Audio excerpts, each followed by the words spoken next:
Hey everybody, Rick here for Game Trade Media. We've got Jeff and Travis from Atlas Games about to tell us about, what is this?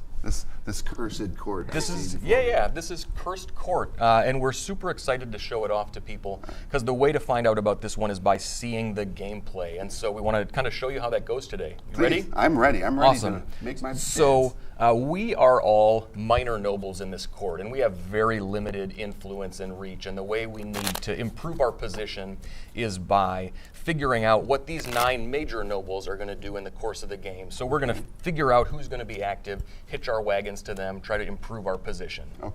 Okay, so there's 9 major nobles. They always appear in this 3x3 grid. So the king's always in the upper right, and the queen's always in the center. Right. We got a deck of cards, and there is each one of them has a noble on them, and there's 4 copies of each one. So it's a 36 card deck. So there's 4 kings and 4 jesters and so on all the way around. Okay. The game is 3 years long. There are 4 seasons in each year. This is not legit. 3 figuratively, just longest GTM video ever. Buckle in. All right. So 3 years long, 4 seasons in each year. We have 4 crowns, and so we're going to place 1 bet in each of those seasons. Okay. Okay? The first thing that I'm going to do at the beginning of the year is deal hole cards, and these are a little bit like Texas Hold'em hole cards, but with a twist that we share them. Okay. So these are cards you and I can both look at. All right. These are cards that Travis and I can both look at, and then this is a pair of cards that we put between the two of you, and you two can both look at. Okay. So there's some deductive elements here. You can try to figure out what these 2 cards are based on what Travis and I do. Sure. At the beginning of each of the seasons, I'm also going to turn a card face up and start to build a grid over here that is the same as this grid of nobles over here. Right. So right now, we all know that there's a jester. We all know certain things about our hole cards, and we'll go ahead and look at those. We can look at those right now. And then we're going to start to place bets. Each season, we place 1 bet, and you place a bet by taking one of your crowns and putting it out here on some position that represents something you think is going to happen. So betting on the jester is a super safe bet. We all know that there's going to be a jester by the end of this year, so that is a bet that you could make and that would be smart right now. Okay. You can also bet on any one of these white scroll areas. Okay. Each one of these is a collection of nobles, and you can see a little miniature version of the grid there. Right. So this one is called the Opera. That's a collection of these 4 nobles in the upper right-hand corner of the board. Okay. If you place a bet on here, you're betting that all 4 of those are going to show up. If any of those miss, that bet is worthless. Okay. So there are lots of different collections. This one is these 4. This one is these 4, and all of these little miniature versions of the board show you what they are. All right. And then these ones with the brown outlines around the outside of the board, these are all collections of 3 different nobles. So like this is this column of them here, this is this column of them here, and then there are ones for rows, and the diagonals going this way, and so on. So there's lots of different bets you can make. It's a little bit like roulette or craps in that way, in that you're putting out tokens to predict what's going to happen. All right. All right, last piece of information that you need is that when you put out one of these bets, you can take a bunch of your influence coins and put them out with it.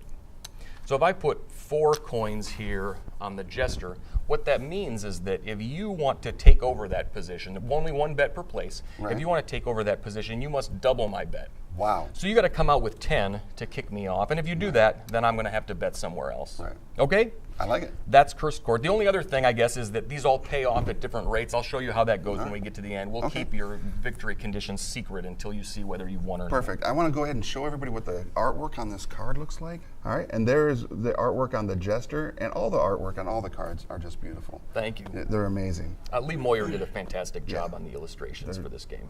Just great. There you go. All right. All right.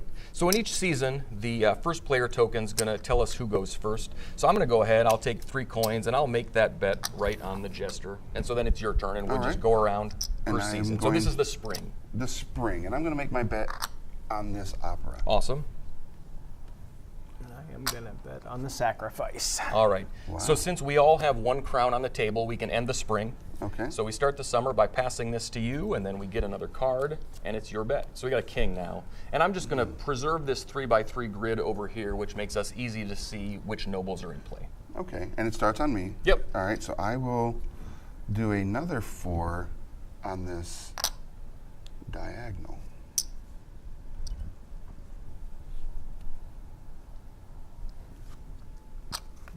5 on the tower. All right, and you don't have to put coins out. I'm just going to go, so you can double this by placing 1. Oh, I'm going to okay. preserve my coins and set that out there. So again, since no one's been bumped, everybody's got 2 crowns in, we can end the summer. So we'll pass this over to Travis. All right. And get 1 Give me new a good card. card. And we got a Duke for you, Travis. Ooh. I'll give the Duke some money. All right.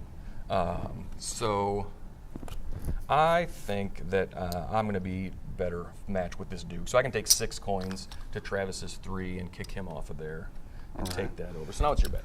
All right, so I will just throw my 4 down again on this one.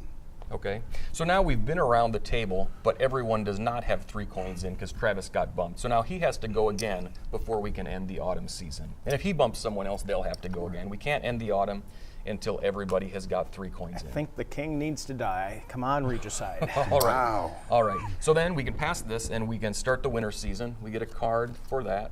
So we got a merchant here.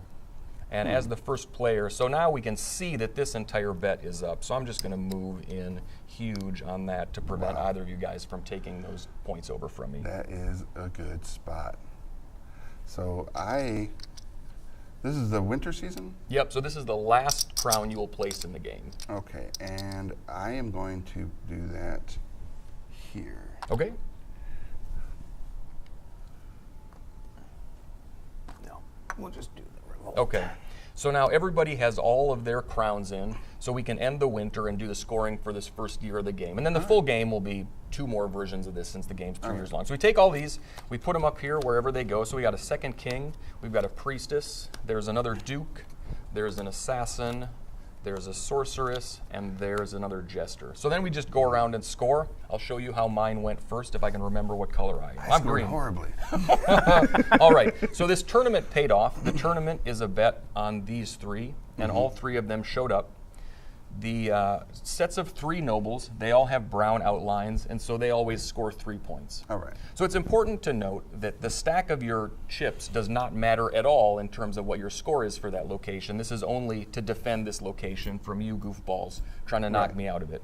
So that's 3 points for me. So then I just move this 3 points up the track and take it off since we remember I scored it. Right. So the king, bets on the individual nobles have varying payouts depending on how many copies of that noble showed up. Okay. So since there's 2 kings, we come down here, 2 copies of it showed up, so that's worth 2 points. Right. So that's another 2 there. 2 copies of the duke is the same deal, and then 2 copies of the jester is the same deal. So I can get all of these off here to make it easier to see how you did. I did 0. You did 0. What were your The reason is Yeah, you because did. I thought I had seen a queen in one of my spots, and I bet on everything that I thought a queen was involved with, and they are all 0s. Right on. And so something that happens sometime in this game that's really fascinating is someone will either make an assumption or make a bet that's a bluff on something, and then everybody else is like, oh, lots of people think there's a queen, and everybody keeps betting on it. So how'd you do, Travis? Well, because I thought there was a queen, thank you, sir, that's worth 0. I did know about the sacrifice, so that's 3. Yep. I did get the king killed, it's another 3. And obviously after the king was killed, there was the revolt, so another 3. So I stayed right up with you at 9. Nice. So then, like I said, the full game is 2 more versions of that, and wherever the scores are at, that's how it comes down. So that's Cursed Court. That's pretty easy, pretty fun. Cool. Thank you very much for letting Yeah, us thanks, take a Rick. look at it. And for all of you out there, when will this be available? That'll come in November. In November. All right. So make sure you go to your local game store and let them know that you saw this, that it's absolutely in your wheelhouse, because I know there's a lot of you out there that are going to like this. Tell them you want it. Oh, You get and it. worth noting, this goes up to 6 players. There's enough components in there for 6. The only thing that's different there is 1 face-down card per location. Okay. So you can play this with a big group, and it's a lot of fun, lots of back and forth. Oh, I bet. That's awesome. And there you go, guys. Go to your local retailer. Let them know you want this. It'll be available in November. Put it on your shelf. But when it's on your shelf, you know it's going to be on your table, playing it at home or not with all your friends. Have a great afternoon, and thanks for watching.